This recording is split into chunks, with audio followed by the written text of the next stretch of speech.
নমস্কার বন্ধুরা, Sunday with Shashwati চ্যানেলে আমি শাশ্বতী আবারও একটা রবিবারের দুপুরে আপনাদের সকলকে স্বাগত জানাই। আজ আমি পড়ে শোনাব বিভূতিভূষণ বন্দ্যোপাধ্যায়ের লেখা একটি গল্প। শুরু হচ্ছে গল্প বিভূতিভূষণ বন্দ্যোপাধ্যায়ের লেখা গায়ে হলুদ। শ্রাবণ মাসের দিন, বর্ষার বিরাম নেই। এই বৃষ্টি আসছে, এই আকাশ পরিষ্কার হয়ে যাচ্ছে। ক্ষেতে আউশ ধানের গোছা কালো হয়ে উঠেছে, ধানের শীষ দেখা দিয়েছে অধিকাংশ ক্ষেতে। পুঁটি সকালে উঠে একবার চারিদিক চেয়ে দেখলে, চারিদিক মেঘে মেঘাচ্ছন্ন। হয়তোবা একটু পরে টিপটিপ বৃষ্টি পড়তে শুরু করে দেবে। আজ তার মনে একটা অদ্ভুত ধরনের অনুভূতি। সেটা আনন্দও বলা যেতে পারে, ছদ্মবেশী বিষাদও বলা যায়। কি যে সেটা ঠিক করে না যায় বোঝা, না যায় বোঝানো। আজ তার বিয়ের গায়ে হলুদের দিন। এমন একটা দিন তার 12 বৎসরের ক্ষুদ্র জীবনে এইবারেই প্রথম এলো। সকালে উঠতেই জেঠিমা বলেছে, ও পুঁটি, জলে ভিজে ভিজে কোথাও যাসনি যেন। আর 3টে দিন কোনো রকমে ভালোই ভালোই কেটে গেলে যে বাঁচি। আজ কি বার? মঙ্গলবার। শনিবার বুঝি বিয়ের দিন? পুঁটির মনে সত্যিই কেমন হয়। আনন্দের একটা ঢেউ যেন গলা পর্যন্ত উঠে আটকে গেল। বিয়ে বেশি দূরে কোথাও নয়, এই গ্রামেই, এমনকি এই পাড়াতেই। একঘর ব্রাহ্মণ আজ বছর খানেক হলো অন্য জায়গা থেকে উঠে এসেছেন এখানে। দুখানা বড় বড় মেটে ঘর বেঁধেছেন, একখানা রান্নাঘর। এত দিন ধরে সে সঙ্গিনীদের সঙ্গে সেই বাড়িতে কুল পাড়তে গিয়েছে, সত্যনারায়ণের সিন্নি আনতে গিয়েছে। যখন পাড়ার প্রান্তের ঘন জঙ্গল কেটে সে ভদ্রলোক বাড়ি তৈরি করেন ঘাটে যাবার পথের একেবারে ডান ধারে, তখন সে কতবার ভেবেছে এই ঘন বনের মধ্যে বাড়ি করে বাস করবার কার না জানি মাথা ব্যথা পড়ল। কে জানতো সেই বাড়িটাই আজ 1 বছর এখনো পড়েনি, তা শ্বশুর বাড়ি হবে। কত দূর আশ্চর্যের কথা, কত দূর বিস্ময়ের কথা, ভাবলে অবাক হয়ে যেতে হয়। অথচ তারই ক্ষুদ্র জীবনে এমন একটা মহাশ্চর্য ব্যাপার সম্ভব হলো। যখনই সে এ কথাটা ভাবে, তখনই সে শুদ্ধ, তার মন শুদ্ধ যেন কত দূরে কোথায় চলে যায়। ওই ভদ্রলোকের একটি মাত্র ছেলে, নাম সুবোধ। তারই সঙ্গে ওর বিয়ের সম্বন্ধ হয়েছে। সুবোধকে এই সম্বন্ধের আগে তার বাড়িতে কয়েকবার যাতায়াত করতে দেখেছে। বেশ ফর্সা, লম্বা মতো মুখ। এবার ম্যাট্রিক দিয়েছে, এখনো পরীক্ষার ফল বার হয়নি। আগে আগে সত্যি কথা বলতে গেলে সুবোধের মুখ পুঁটি তত পছন্দ করত না। তার দাদার সঙ্গে যতবার এসেছে তাদের বাড়িতে, পুঁটি ভাবত, দেখো না ঘোড়ার মুখখানা। কিন্তু আজকাল আর সুবোধের মুখ ঘোড়ার মতো তো মনে হয়ই না, মনে হয় বেশ চমৎকার মুখ। গ্রামের ছেলেদের মধ্যে অমন চোখ, অমন রং, অমন মুখের গড়ন কার আছে? রায়দের পাঁচি সেদিন বলছিল তাকে, হ্যাঁ রে, তুই যে বড় ঘোড়া মুখ বলতিস, তোর অদ্দেষ্টে শেষকালে কিনা সেই ঘোড়া মুখই জুটল। পুঁটি মারতে ছুটে গিয়েছিল তার পিছু পিছু। পুঁটির বাবা গোলার দূরে দাঁড়িয়ে ধান পাড়বার ব্যবস্থা করছে। তার বাবা বেশ চাষিবাসে গেরস্ত। পুঁটিদের বাড়িতে 4টে বড় বড় ধানের আউড়ি আছে, গোলা আছে একটা। আউড়ি জিনিসটা গোলার চেয়ে অনেক ছোট, 3-4 বিশ ধান ধরে, আর একটা গোলায় ধরে 1 পৌটি, অর্থাৎ 16-20 ধান। তাদেরও ধান আছে গোলা ভর্তি, সব কটা আউড়ি ভর্তি।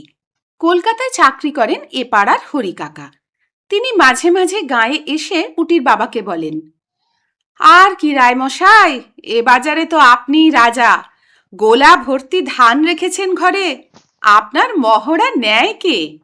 কলকাতায় কিউতে দাঁড়িয়ে 1 সের চাল নিতে হচ্ছে, আর আপনি? পুঁটি জিজ্ঞেস করেছিল, কিসে দাঁড়িয়ে চাল নিতে হয় বাবা? বলছিল হরি কাকা। কে জানে কিসে দাঁড়িয়ে। তুই নিজের কাজ কর, আমি নিজের করি, মিটে গেল।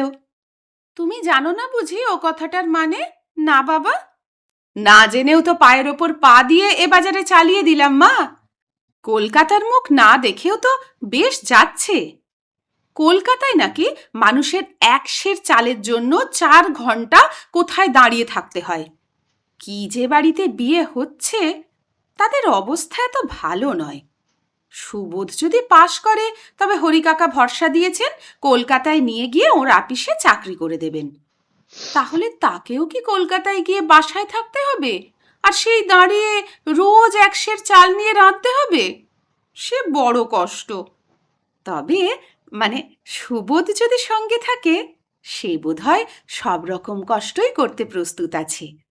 তাদের ধানের গোলা থেকে ধান পাড়া হচ্ছে। খাবড়াপোতা থেকে সীতানাথ কলু আড়তদার এসেছে ধান কিনে নিয়ে যাবে। বিয়ের খরচপত্র ধান বেচে করতে হবে কিনা। ওর জেঠিমা বলছেন, ও পুঁটি, আজ কোথাও বেরিও না, নাপিত ও বাড়ি থেকে হলুদ নিয়ে আসবে, সেই হলুদ গায়ে দিয়ে তোমায় নাইতে হবে। এমন সময় সাধন জেলে এসে ভিজতে ভিজতে উঠোনে দাঁড়ালো। হাত জোড় করে মাথা নিচু করে প্রণাম করে বললে, প্রাতপ্যের নাম। তার বাবা বললে, ও সাধন বাবা, তোমায় ডেকেছি যে একবার, আমার যে কিছু মাছের দরকার এই শনিবারে। কি জানি কেন পুঁটির বুকটা দুলে উঠল। এই শনিবার? এই শনিবারে তাহলে সত্যিই তার? সাধন বললে, আগে মাছের যে বড় গোলমাল যাচ্ছে, গাঙে কি মাছ আছে? ডুমোর বাউড়ের মাছ সব যাচ্ছে কলকাতায়, 82 টাকা দর।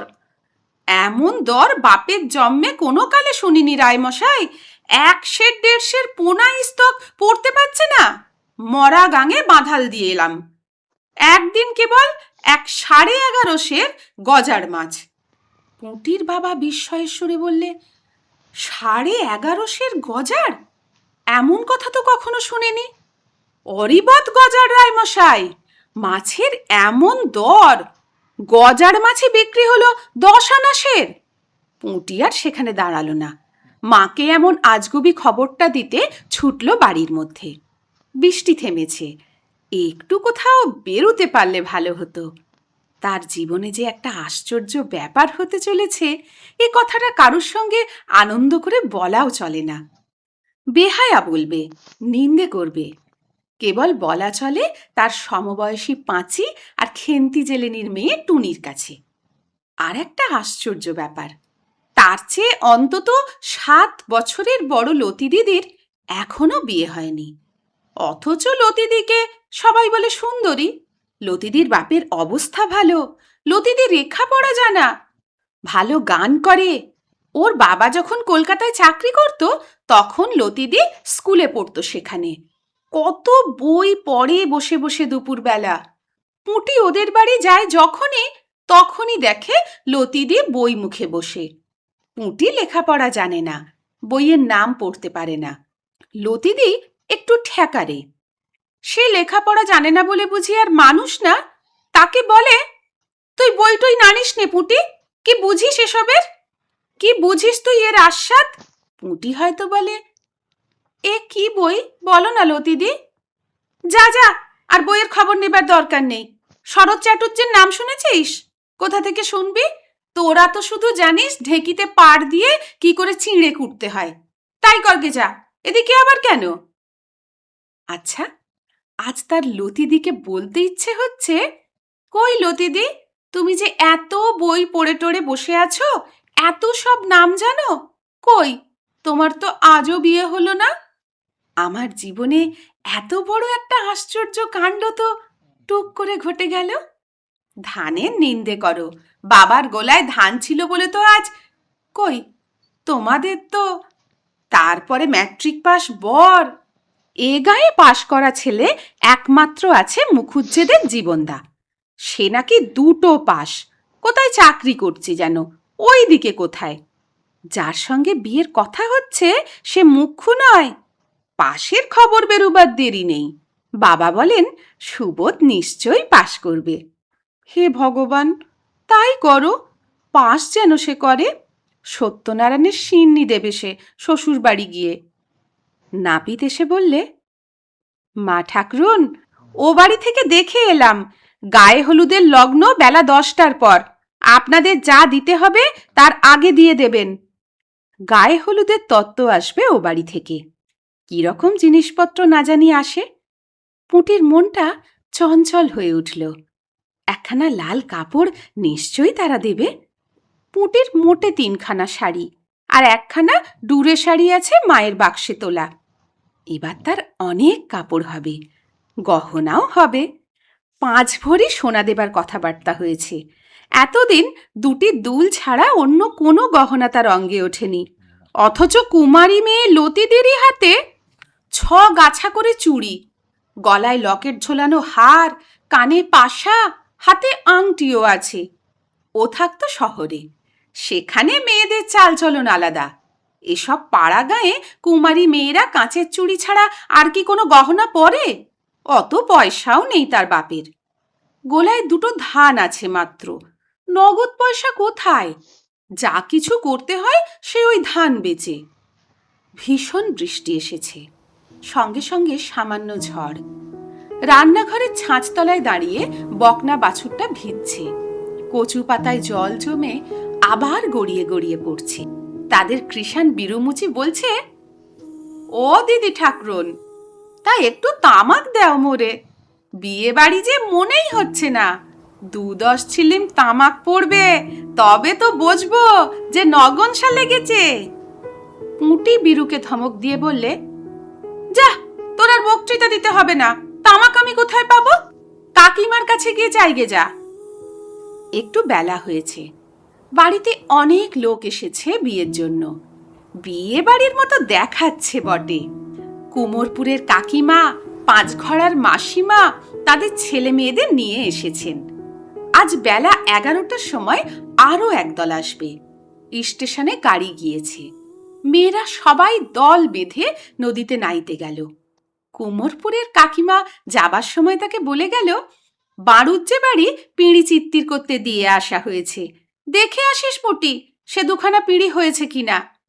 কাকিমার এটা অন্যায় কথা। তার লজ্জা করে না? নিজের বিয়ের পিঁড়ি বুঝি সে চাইতে যাবে? এত বেহায়া সে এখনো হয়নি। তার বাবা চণ্ডী মণ্ডপ থেকে হেঁকে বললেন, ও পুটি, হাতায় করে একটু আগুন নিয়ে এসো মা। চণ্ডী মণ্ডপের দোর পর্যন্ত গিয়েও শুনলে ওর বাবা আর একজন অজ্ঞাত লোকের নিম্নোক্ত কথাবার্তা।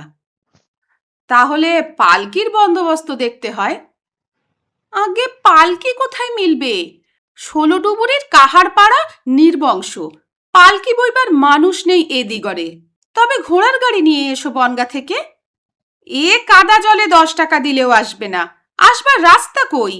ওরা বিদেশি লোক, বর আসবার ব্যবস্থা আমাদেরকেই করে দিতে হবে, বুঝলে না? আমরাই পারছি নে, ওরা কোথায় কি পাবে? হিম হয়ে বসে থেকো না, যা হয় হিল্লে লাগিয়ে দাও একটা। আগে বাবু, বলদের গাড়িতে বর আনলি কেমন হয়? আরে না না, সে বড় দেখতে খারাপ হবে। সে কি, না না, শুনছি ওরা ইংরেজি বাজনা আনছে। বলদের গাড়ির পেছনে ইংরেজি বাজনা বাজিয়ে বর আসবে, তাতে লোক হাসবে। কেন বাবু, তাতে কি? বলদের গাড়িতে কি আর বর যায় না? একেবারে আপনাদের বাড়ির পেছনে এসে থামবে, সেই তো ভালো। বলদের গাড়িতে বর যাবে না কেন? সে কি আর ভদ্রলোকের বর যায়? তাছাড়া পেছনের ওপথ আইবুড়ো পথ, ওখান দিয়ে বর আসবে না। সামনের তেঁতুলতলার রাস্তা দিয়ে বরকে আনতে হবে। তুমি আজই যাও দেখি ষষ্ঠীতলা, সেখানে কঘর কাহার আছে শুনেছি, সেখান থেকেই পালকি আনাতে। সে যে এখান থেকে 3 কোষ 3.5 কোষ রাস্তা বাবু। পুঁটি আর সেখানে দাঁড়ালো না। সুবোধ আসবে বর সেজে বলদের গাড়িতে। সে বড় মজা হবে এখন। ধুত্র ফুলের মালা গলায় দিয়ে। দৃশ্যটা মনে মনে কল্পনা করে নিয়েই হাসতে হাসতে পুঁটির দম বন্ধ। ও তিনু, তিনু রে, শোন শোন, একটা একটা মজার কথা আছে। তিনু 4 বছরের খুড়তুতো ভাই, উঠোনের নিচ দিয়েই যাচ্ছে। সে মুখ উঁচু করে ওর দিকে তাকিয়ে বললে, কি লে দিদি, জানিস এই আমাদের বাড়িতে বর আসবে? বল। হ্যাঁ রে, ধূত্রফুলের মালা পরে বলদের গাড়ি চেপে ইংরাজি বাজনা বাজিয়ে। তিনু না বুঝে হাসলে হি হি করে। এমন সময় ওদের জ্যাঠাইমা বাড়ির ছেলে মেয়েকে ডাক দিলেন। ওরে, সবাই এসে কাঁঠাল খেয়ে যা। ও হিমু, পান্তা ভাত কে কে খাবে ডাক দিয়ে নিয়ে আয়। এক হাঁড়ি পান্ত রয়েছে, সেগুলো কাঁঠাল দিয়ে ওঠাতে হবে তো। ভাত ফেলতে পারবো না এই যুদ্ধের বাজারে।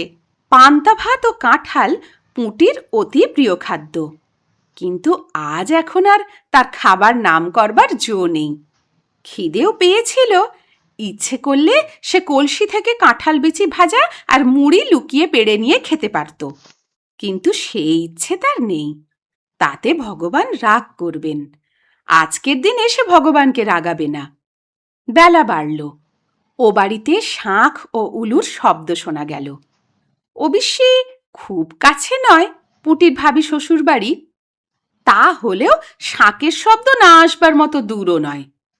ওর খুড়তুতো বোন শ্যামা বললে, ওই শোনো দিদি, দাদাবাবুর গায়ে হলুদ হচ্ছে। পুঁটি ধমক দিয়ে বললে, চুপ, মেরে ফেলবো দাদাবাবুকে। বারে, হয়েছেই তো, আর তো দুদিন দেরি।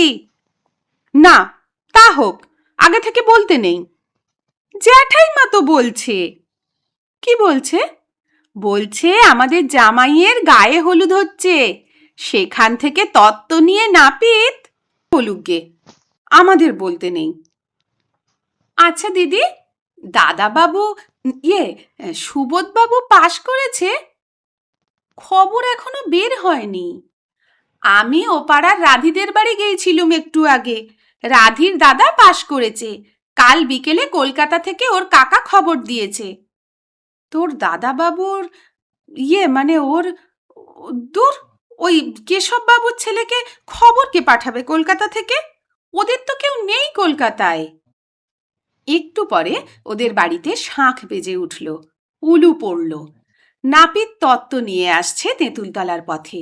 বাড়ি থেকে দেখা গিয়েছে। পুঁটির বুক আনন্দে দুলে উঠল। জ্যাঠাইমা বলছিলেন, আশীর্বাদ হয়ে গেলেও বিয়ে নাও হতে পারে, কিন্তু গায়ে হলুদ হয়ে গেলে বিয়ে নাকি আর ফেরে না।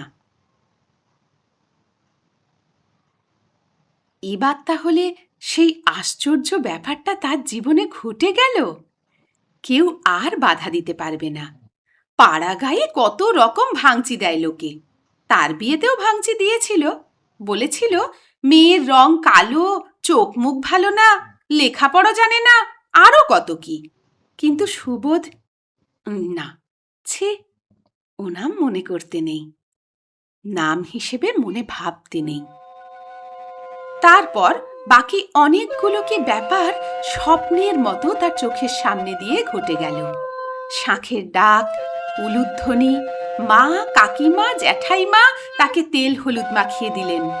গায়ে হলুদের তত্ত্ব এলো, লাল পাড় শাড়ি, তেল হলুদ, একটা বড় মাছ, এক হাঁড়ি দই। তার সমবয়সী বন্ধু তিনজন খেতে এলো তাদের বাড়ি। তাকে কাছে বসিয়ে কত যত্ন করে মাছ দিয়ে দই দিয়ে মা জ্যাঠাইমা কত আদর করে খাওয়ালেন, কত মিষ্টি কথা বললেন। সোনার পিঁড়িতে সিঁদুর দেওয়া হলো, প্রদীপ দেখানো হলো, যাতে শূন্য ধানের গোলা সামনের ভাদ্র মাসে আউশ ধানে অন্তত অর্ধেকটা পুড়ে যায়। বাবা বলেন, গোলার ধান খালি হয়ে যেত না, মধ্যে কি একটা গভর্নমেন্টের হাঙ্গামা এলো, কেউ গোলায় ধান জমিয়ে রাখতে পারবে না, তাতেই অনেক ধান কর্জ দিতে হলো গ্রামের লোকজনকে। গায়ে হলুদের তত্ত্বে আরও অনেক জিনিস এসেছিল। খাওয়া দাওয়ার পরে গাঁয়ের মেয়েরা কেউ কেউ দেখতে এলো। তখন সে নিজেও দেখলে। আগে লজ্জায় ওদিকে সে যায়নি। একটা শাড়ি, একটা ব্লাউজ, সায়া একটা, আলতা, সাবান, আয়না আর গন্ধ তেল, এসব জিনিস তার নিজস্ব, কারো ভাগ নেই এতে।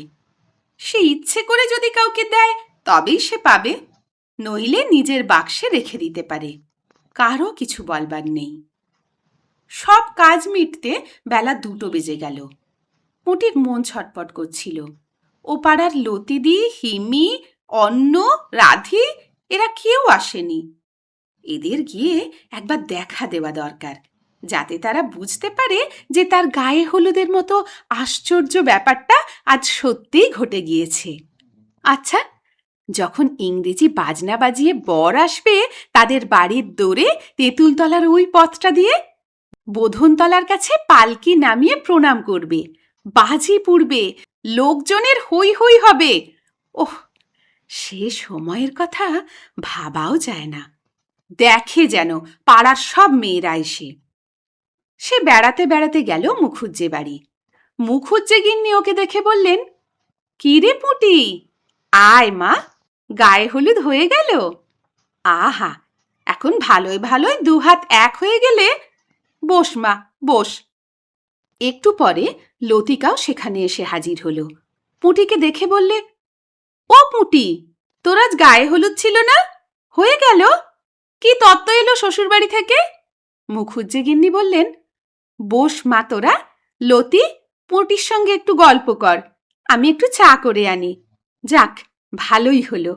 আজকাল মেয়ের বিয়ে দেওয়া যে কি কষ্ট, যে দেয় সেই জানে।